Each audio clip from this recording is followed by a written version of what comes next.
மே 1 பிற்பகல் 1:30 மணிக்கு வசந்த் தன்கு வழங்கும் சிங்கப்பூர் சலூன் புத்தம் புதிய திரைப்படம். இதுக்கப்புறம் நீங்க எது பேசுறதா இருந்தாலும் கோர்ட்ல தான் பேசணும். இப்போ உங்க வீட்டுல இருக்கிற அந்த குற்றவாளிய நான் கையும் களவுமா அரெஸ்ட் பண்ணி கூட்டிட்டு போக தான் வந்திருக்கேன்.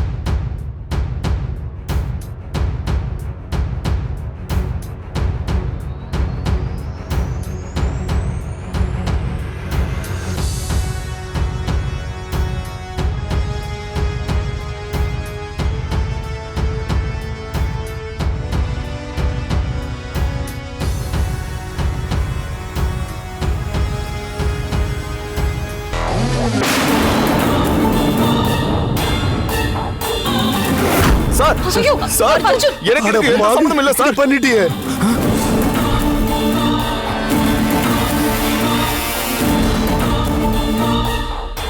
இந்த துர்காவை அன்னைக்கு இந்த வீட்டுக்கு விசாரணைக்கு வந்தப்போ எப்படியோ கையில வெந்நீரை ஊத்தி காப்பாத்திட்டீங்க.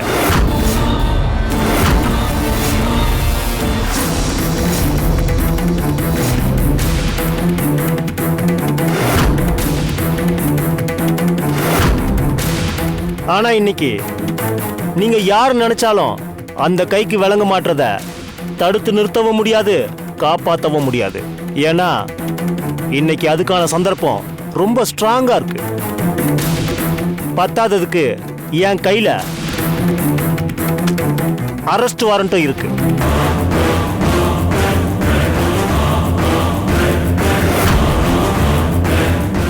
பண்ற எல்லா கேடி வேலையும் பண்ணிட்டு எதுவுமே தெரியாத மாதிரி இங்க வந்து அழுதுகிட்டு நல்லவ மாதிரி நிக்கிறாளே உங்க வீட்டு மருமக இந்த துர்கா தான் குற்றவாளி.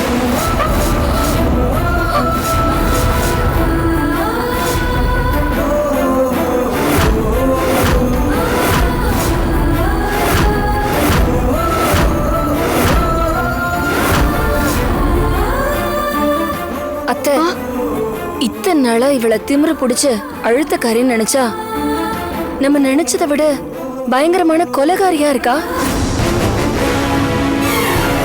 நம்ம வீட்ல இருக்கிற 2 பெரிய மனுஷங்களும் இவளை தூக்கி வச்சு கொண்டாடினாங்கல்ல, இனி இவ தூக்குல தொங்குறத இவங்க பார்த்து கொண்டாடட்டும். என்ன சொல்றீங்க இன்ஸ்பெக்டர்? அமைதியா இருக்கணும். இனிமே இங்க நான் மட்டும்தான் பேசுவேன்.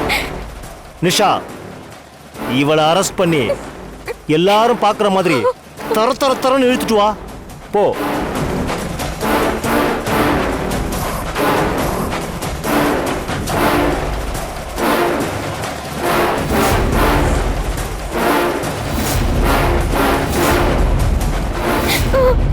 நான் எதுவும் பண்ணல. இல்ல, எனக்கு எதுவும் தெரியாது. நான் எதுவும் பண்ணல. என்ன விட்டுருங்க சார். ஏய், அதெல்லாம் உங்ககிட்டலாம் விலாவரியாலாம் சொல்ல முடியாது. நீ முதல்ல ஸ்டேஷனுக்கு வா. அங்க உண்மையை விசாரிக்கிற விதத்துல விசாரிச்சா எல்லாம் தானா வந்து. ப்ளீஸ் மாமா. ஆவுடையப்பன், உங்க கண்ணு முன்னாடியே உங்க மருமக கையில விலங்க மாட்டி கூட்டிட்டு போறேன். கூட்டிட்டு போலாம்ல. நாங்களும் ஊர் உலகத்துல எவ்வளவோ குடும்பங்களை பார்த்துருக்கிறோம். ஆனா இப்படி ஒரு குடும்பத்தை இன்னைக்கு தான் பாக்குறேன். செத்து போனவ மூத்த மருமக, அவளை கொலை பண்ணது உன் சின்ன மருமக. சூப்பர் குடும்பம்டா சாமி. மா வீட்டுலாமா? நான் எதுவும் பண்ணல மேடம். நான் சொல்றத கேளுங்க. நான் எதுவும் பண்ணல மாமா. சொல்லுங்க மாமா. நான் எதுவும் பண்ணல மாமா. மாமா என்ன நம்புங்க மாமா.